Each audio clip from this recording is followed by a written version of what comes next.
अस्सलाम वालेकुम। आपको आज के प्रोग्राम में खुशामदीद। मुल्क की सियासत में राब्तों और मुलाकातों का मौसम है। एक तरफ एहतजाजी मार्चों की सियासत है तो दूसरी तरफ जोड़ तोड़ की। क्या इस सियासी मश्क आजमाई का कोई नतीजा निकलेगा भी या नहीं? बिलावल भुट्टो अपना काफिला लेकर इस्लामाबाद की तरफ रवां दवा हैं। आज उन्होंने जियालों से खिताब करते हुए कहा कि इमरान खान के पास 5 दिन की डेडलाइन है और वो खुद मुस्ताफी हो जाएं। उन्होंने साथ ही अपने वर्कर्स को मुबारकबाद देते हुए यह भी बताया कि अदम एहतियात के हवाले से तमाम ऑपोजिशन जमातें एक पेज पर आ चुकी हैं। ये पाकिस्तान पीपल्स पार्टी के जियालों की कामयाबी है। सारे ऑपोजिशन जमातें आपके पेज पे आ चुके हैं कि इसके खिलाफ अदम एतमाद लेकर आते हैं, जमहूरी हमला करते हैं। 5 दिन का डेडलाइन आपके पास है। 5 दिन के अंदर ही अंदर खुद मुस्ताफी हो जाए। अगर आप में गैरत है, असेंबली तोड़ो, इलेक्शंस करवा दो, बुज़दिल हो, खुद नहीं करते हो, फिर 5 दिन बाद हम इस्लामाबाद पहुंच के अदम एतमाद इंशाअल्लाह ताला उस वक्त तक हमारा नंबर्स पूरे हो चुके होंगे, हम अदम एतमाद लेकर आएंगे। दूसरी तरफ पाकिस्तान तहरीक इंसाफ सिंध हुकूमत के खिलाफ मार्च कर रही है। पीटीआई ने उमरकोट में सिंध हकूक मार्च किया, जिससे खिताब में वजीर खारजा शाह महमूद कुरैशी ने सिंध हुकूमत पर कड़ी तनकीद की और कहा कि धांधली के बावजूद उन्हें इन हलकों से वोट मिला। उन्होंने मीरपुर खास पे जो प्रेस कॉन्फ्रेंस की उस पर कहा कि तहरीक इंसाफ में कोई तरीन ग्रुप नहीं, सिर्फ इमरान खान का ही ग्रुप है और हमारे अरकान असेंबली अपने मौकफ पर डटे हुए। कोई तरीन ग्रुप नहीं है, एक ग्रुप है तहरीक इंसाफ में और उसका नाम है इमरान खान ग्रुप, और कोई ग्रुप नहीं। हमें पूरा भरोसा एतमाद है, हमारे जो एमएनएज हैं वो अपने मौकिफ पर इंशाअल्लाह डटे रहेंगे। अगर जर और जरदारी की सियासत समझती है कि वो उनको खरीद पाएंगे तो मैं कह रहा हूं कि ये बिकाऊ माल नहीं है, हरगिज के तुम्हारे बहकावे में नहीं आएंगे। दूसरी तरफ जोड़ तोड़ की सियासत है। मौलाना फजलुर रहमान ये कह चुके हैं कि अगले 48 घंटे अहम है। आज खबर यह भी आई कि शहबाज शरीफ, आसिफ जरदारी और मौलाना फजलुर रहमान का टेलीफोनिक राब्ता भी हुआ है। अदम एतमाद के लिए रिक्विजिशन कब और कैसे जमा कराई जाए, इसे भी हतमी शक्ल दी जा रही है। अब से कुछ देर पहले मौलाना फजलुर रहमान और आसिफ अली जरदारी की एक और मुलाकात हुई, जिसमें इसी हवाले से लाएअमल को हतमी शक्ल देने की कोशिश की जा रही है। क्या ये अदम एतमाद की जो पूरा मूवमेंट है ये नतीजा खेज होगी या नहीं, इसका इन्हिसार 2 मुमकिनात पर है। पहली ये कि इत्तेहादी हुकूमत का साथ छोड़कर ऑपोजिशन का साथ दें, और दूसरी ये कि हुकूमत के अपने मेंबरान इसका साथ छोड़ दें। हुकूमती इत्तेहादियों की हमायत इस सूरत हाल में बहुत अहमियत इख्तियार कर गई। आज वज़ीर आज़म इमरान खान से मुनीस इलाही की 1-on-1 मुलाकात हुई। स्पीकर पंजाब असम्बली चौधरी परवेज इलाही ने सहाफ़ियों से गुफ्तगू करते हुए कहा कि इमरान खान घबराए हुए नहीं, लेकिन यह चढ़ी है, जब उबाल आएगा तो फिर पता चलेगा। अभी अंदर हंडिया के अंदर सामान चला गया है, लेकिन जो पहला होता है ना पकाई का भाला, हाँ, तो जब धुआं उठेगा ना, हाँ, एक उबाला आता है, उसके बाद चौधरी साहब कुछ निकलना भी है अदम एतमाद में से कि नहीं निकलना? एटी बेटी हंडी चढ़ी है निकलेगा। और जो 48 घंटे मौलाना फजल रहमान ने कहा है वो तो फजल मान साहब। चौधरी साहब अब आपका ये पैगाम है जो मोनस साहब का पैगाम था वजीर आजम के लिए कि घबराना नहीं है। वो घबराए तो नहीं हुए। क्या अपोजिशन ने तहरीक अदम एतमाद लाने के लिए वक्त तय कर लिया है? इसका तरीकाकार क्या होगा और क्या ये मतलूबा नंबर्स हासिल करने में कामयाब होगी? और अगर ऐसा होता है तो फिर एक सवाल ये भी है कि अपोजिशन के पास आगे का रास्ता क्या है? हुकूमती इत्तेहादी और तहरीक इंसाफ के अपने मेंबरान क्या हुकूमत का साथ छोड़ने के लिए तैयार हो सकते हैं? अभी तक किसी की तरफ से वाज़ेह ऐलान कोई नहीं है। ऐसा क्यों है और अपोजिशन क्यों पुरुमीद है? इस पर भी प्रोग्राम में बात होगी। वेरी क्विकली मेरे साथ जो पैनल मौजूद होगा आज की डिबेट में, तारुफ करा देता हूँ। अंदलीब अब्बास साहिबा, पार्लिमानी सेक्रेटरी बराए खारजा अमूर, पाकिस्तान तहरीक इंसाफ की नुमाइंदगी कर रही है। बहुत शुक्रिया अंदलीब अब्बास साहिबा। फैसल करीम कुंडी साहब, साबिक डिप्टी स्पीकर कौमी असम्बली पाकिस्तान पीपल्स पार्टी से, वो हमें आज की इस डिबेट में ज्वाइन कर रहे हैं। सेनेटर डॉक्टर मुसद्दिक मलिक साहब मुस्लिम लीग नून की नुमाइंदगी करेंगे आज की डिबेट में। तीनों मेहमानों का बहुत शुक्रिया। मैं फैसल करीम कुंडी साहब आपसे आगाज करना चाहता हूँ। को फाइनल हुआ है ये जो जराए से जो है वो कुछ बातें जो है वो बताई जा रही हैं, कुछ खबरें जो है वो गर्दिश कर रही हैं कि रिक्विजिशन तैयार हो गई है, मुसवदा तैयार हो गया है। तो क्या सर कोई दस्तखत होंगे आपके भी दोस्त अहबाब के, आपके जो कॉलीग्स हैं, तो किसी ने कोई दस्तखत कर दिए ऐसे किसी मुसवदे के ऊपर? बिस्मिल्लाहिर्रहमानिर्रहीम।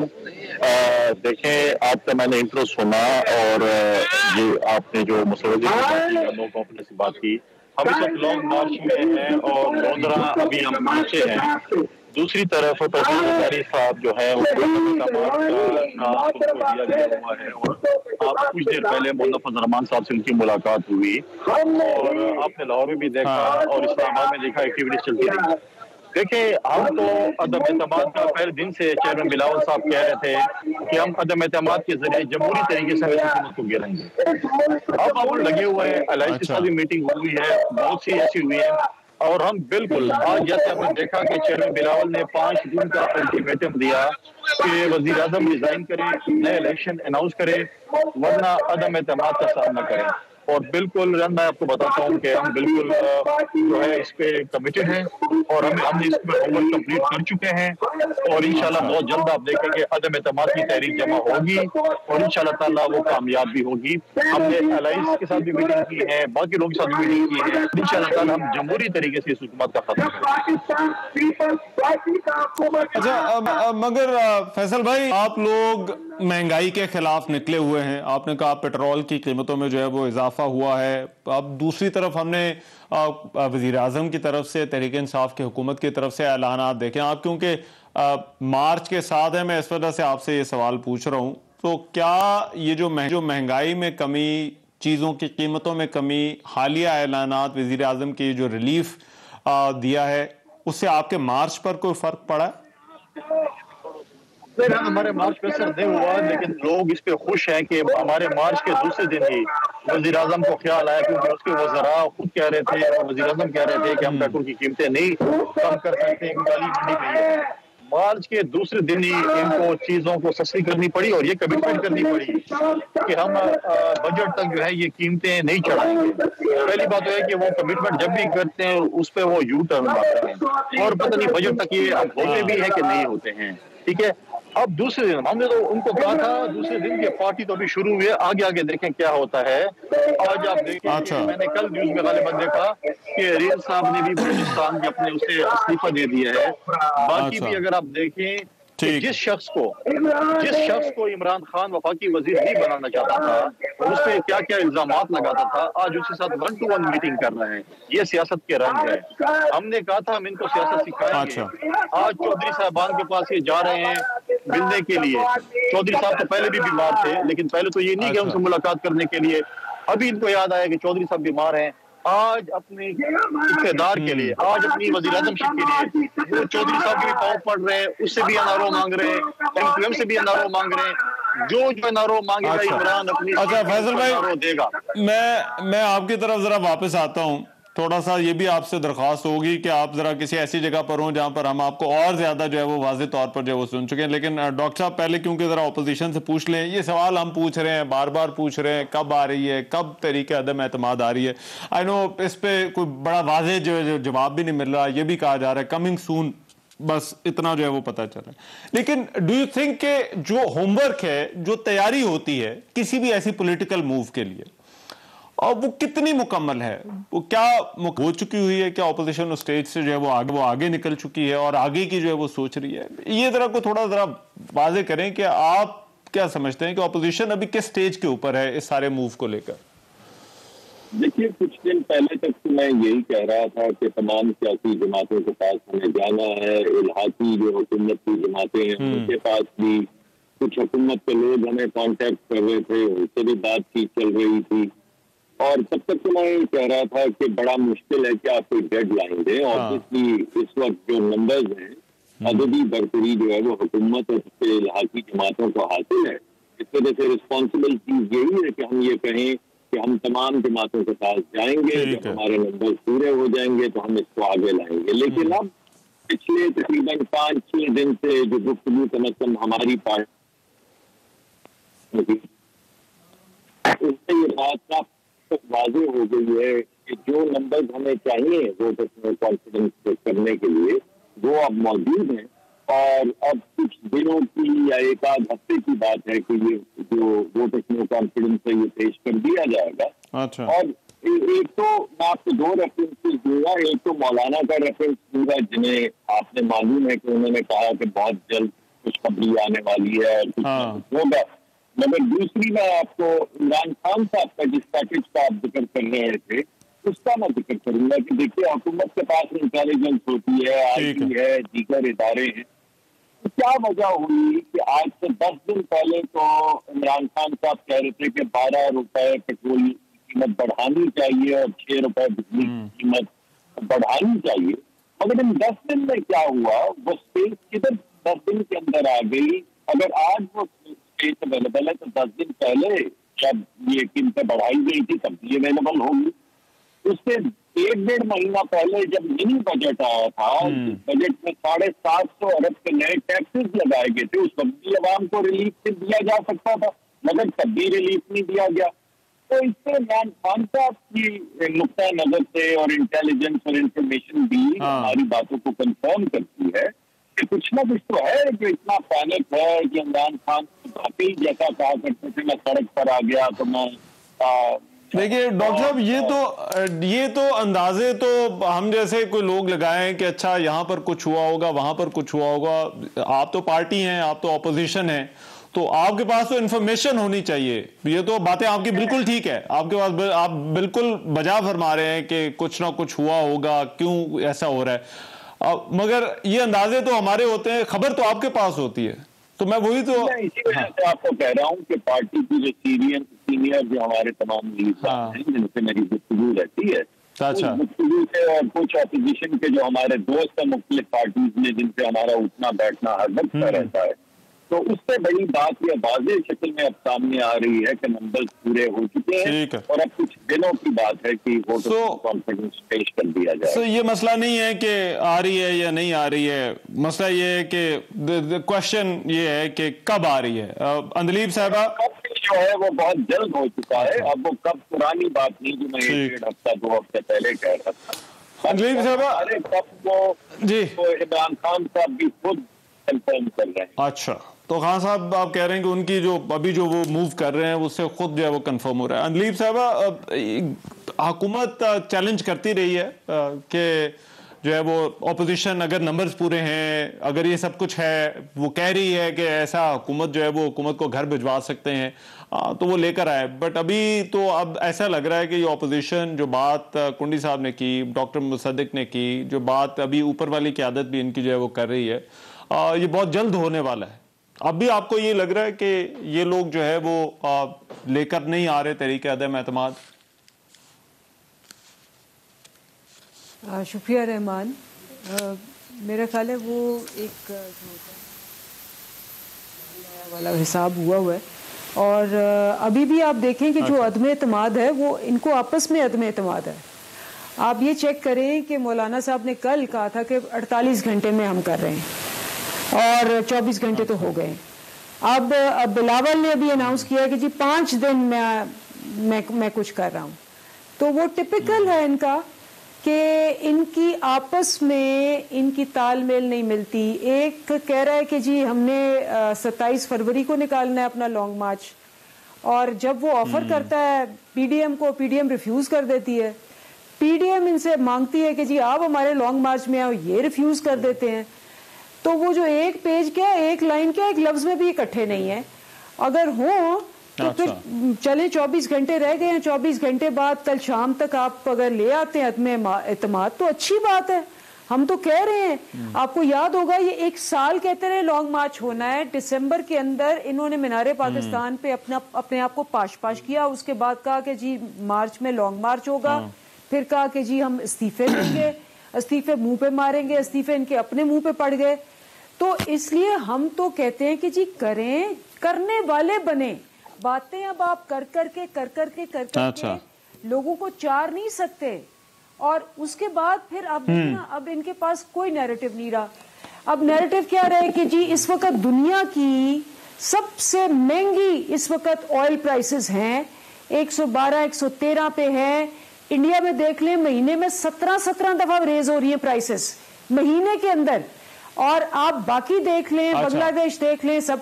पाकिस्तान के अंदर जो बात हुई है वो तो दुनिया में कहीं नहीं हुई कि हमने ना सिर्फ कहा है कि 10 रुपए कम होंगे, हमने कहा है कि जी जून तक चाहे प्राइसेस 120-25 पे चले जाए, हमने नहीं बढ़ानी, ना बिजली की ना इसकी प्राइस बढ़ानी, अपने पेट्रोल की, बिजली और गैस की, पेट्रोल की प्राइस नहीं बढ़ानी।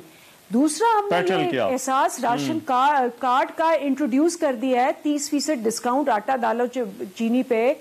तीसरा, हमने सेहत कार्ड दे दिया है। दुनिया के अंदर इसकी मिसालें नहीं मिलती, इसीलिए तो अब देखें। अच्छा, वो दोनों पार्टियां देखिए, अब इसमें दो आर्गुमेंट है। ये जो गवर्नमेंट ने जो रिलीफ अनाउंस किया है, वो जलसों में जो बात हो रही है वहां पर ये बात हो रही है कि ये मार्च निकला, मार्च की वजह से जो है वो ये इकदाम जो है वो हुकूमत ने किया। और जो डॉक्टर साहब कह रहे हैं कि ये ऐसे इकदाम हैं, ये गवर्नमेंट ने जो है वो इस वजह से लिए हैं क्योंकि ऐसा लगता है कि कुछ ना कुछ जो है वो होने वाला है। इसको जरा रिस्पॉन्ड कीजिए। हम एक ब्रेक के बाद ऐसी कॉन्वर्सेशन को कंटिन्यू करते हैं कि हुकूमत ने ये जो इकदाम किए, क्या ये भी कोई इशारा है कि कुछ होने वाला है? इस ब्रेक के बाद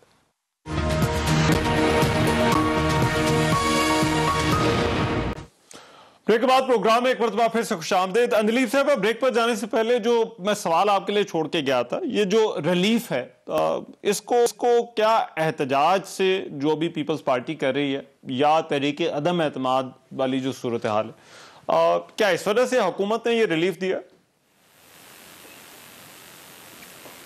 वैसे इनको चेक करें ज़रा कि जब हमारी प्राइसेस हाई थी पेट्रोल की, तो तब कह रहे थे कि जी IMF जो है वो कभी भी इनको प्राइस नीचे करने नहीं देगी, IMF के नीचे।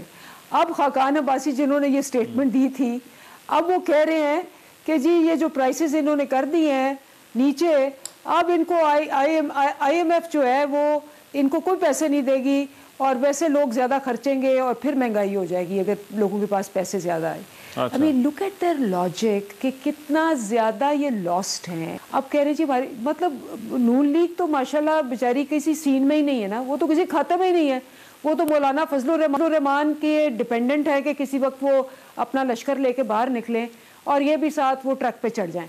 जो बिलावल है वो आपको पता ही है कि वो इस वक्त 15 साल सिंध का बेड़ा गर्क करके वो ये समझते हैं कि लोग इतने पागल है कि ना सिंध को इन्होंने पानी दिया, ना सिंध को इन्होंने बस दी, ना सिंध को इन्होंने सफाई दी, और अगर किसी ने मेट्रो दी है तो वो हमने ग्रीन लाइन दी है, अगर कोई K4 चला रहा है तो हम चला रहे हैं। तो इसलिए ये कोई आजकल का नहीं है, ये तो आपको नजर आ रहा है कि इस वक्त पाकिस्तान अगर एक्सपोर्ट्स में नंबर 1 जा रहा है, इस वक्त पाकिस्तान के रिजर्व सबसे ज्यादा है, इस वक्त पाकिस्तान का टैक्स रेवेन्यू सबसे ज्यादा इकट्ठा हुआ है, इस वक्त पाकिस्तान 5.5% ग्रोथ पे है, इस वक्त आपका एहसास प्रोग्राम आपको 30% गरीब लोगों को डिस्काउंट दे रहा है, इस वक्त आपको कर्जे हंसना दे रहा है सब लोग जो कारोबार करना चाह रहे हैं। तो ये इसके बाद इनके पास कुछ भी नहीं रह जाता। इन दोनों का इनका कोई ताल्लुक नहीं है, आप कह रही हैं।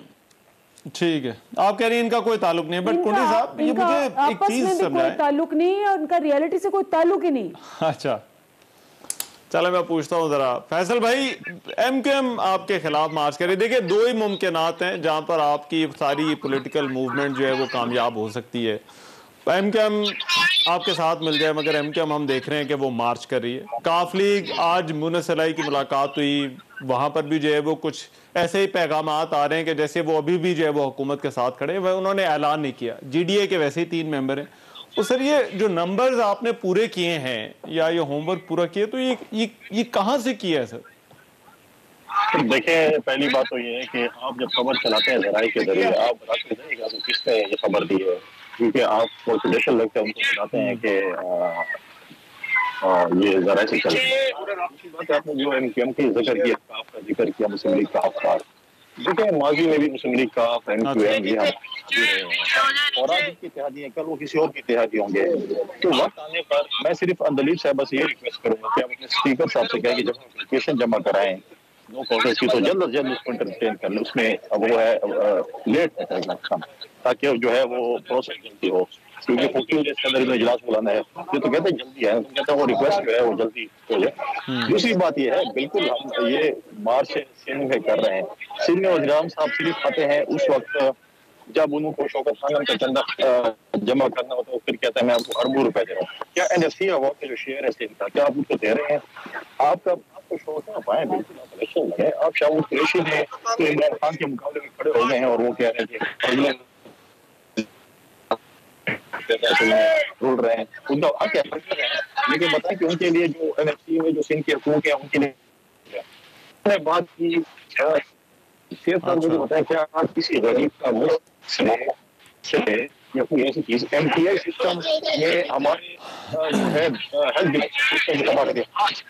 आज जब मैं आपसे बात कर रहा हूँ, हमारे जो डॉक्टर्स है 1100 डॉक्टर्स है में। अच्छा फैसल भाई, आपकी आवाज थोड़ी सी डिस्टॉर्ट आ रही है हम तक, कुछ वाज़ेह तौर पे मैं सुन नहीं पा रहा। मुझे 1 मिनट दीजिए, मैं इसको ज़रा ठीक करवाता हूँ। लेकिन डॉक्टर साहब, ये ज़ाहिर बात है ऑपोजिशन से एक्सपेक्ट नहीं करता या आप लोगों से एक्सपेक्ट नहीं कर रहा कि आप कहेंगे ये तरीके अदम एतमाद जो है वो नाकाम हो जाएगी। ना मैं हुकूमत से ये एक्सपेक्ट कर रहा हूँ कि वो कहेंगे कि ये तरीके अदम एतमाद जो है वो कामयाब हो जाएगी। ऑफकोर्स ये सियासी बयानी है, लेकिन एक रियलिस्टिक होमवर्क भी होता है। तो वो हम जैसे जो लोग हैं वो ये सोच रहे हैं कि क्या ये रियलिस्टिक है या नहीं है, क्योंकि अभी तक काफ लीग, MQM और GDA जिनकी बात हो रही है, बड़ा को वाज़ेह ऐलान किसी ने नहीं किया। तो ये नंबर्स जो पूरे होने हैं ये कहाँ से होने हैं सर? ये कौन लोग होंगे?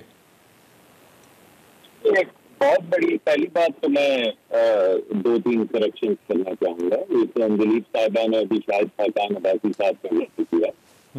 ये बात जो शाहिद खाकान अब्बासी साहब ने कही है, यही बात इनके वजीर खजाना शौकत तरीन साहब ने कही, और कोई पुरानी बात नहीं मैं कर रहा हूँ। मैं तो 7-8 दिन पहले की बात कर रहा हूँ, जब वज़ीर आज़म ने भी फरमाया और शौकत तरीन साहब ने भी फरमाया कि हमारे पास कोई चारा नहीं है, IMF प्रोग्राम की वजह से हमारे पास कोई जगह नहीं है जिसमें हम लोगों को रिलीफ दे सकें, और हम बड़े मजबूर होकर, क्योंकि बैनुल अक़वामी कीमतें बढ़ रही हैं, इस वजह से हम बड़े मजबूर होकर ये बोझ लोगों पर डाल रहे हैं। ये बात शौकत तरीन साहब ने कहा। चलिए, अब सवाल ये पैदा होता है कि अगर आपके पास पैसे 10 दिन पहले नहीं थे तो अभी 10 दिन में तो कहीं से नहीं आए। इसका मतलब है कि आपने एक ऐसा प्रोग्राम अनाउंस किया है जिसके लिए आपके पास पैसे नहीं है। इसका मतलब है कि आप इजाफी पैसे छापेंगे। इसमें गलती ये हुई कि स्टेट बैंक को आजाद कर दिया, और स्टेट बैंक को अब पैसे छापेगा नहीं। हो सकता है छाप भी दे, गवर्नर साहब भी साहब बहादुर हैं, अगर मिन्नत माजरा हुकूमत करेगी, इमरान साहब को उनको समझाएंगे, घुटनों को हाथ लगाएंगे, तो हो सकता है थोड़े पैसे छाप दें। लेकिन अगर उन्होंने न छापे तो ये और बोरो करेंगे पैसे, यानी कर्जा और लेंगे इसको फंड करने के लिए। जब कर्जा लेंगे तो फिस्कल डेफिसिट बढ़ जाएगा, जब फिस्कल डेफिसिट बढ़ेगा तो रुपए की कीमत गिर जाएगी, जब रुपए की कीमत बढ़ेगी तो गिरेगी तो महंगाई आ जाएगी, और जब महंगाई आएगी तो उसका बोझ लोगों पे पड़ेगा। ये शौकत तरीन साहब ने बात की थी, जिसको रीइटरेट किया है शाहिद अब्बासी साहब ने। पहली तो ये बात हो गई, अब दूसरी बात की तरफ आते हैं। अच्छा, दूसरी बात डॉक्टर साहब ब्रेक के बाद आपसे कहेंगे, मैं तो हाजिर हूँ सर, मैं ब्रेक के बाद आपसे आ रहा हूँ। दूसरी बात ब्रेक के बाद सुनते हैं डॉक्टर साहब से।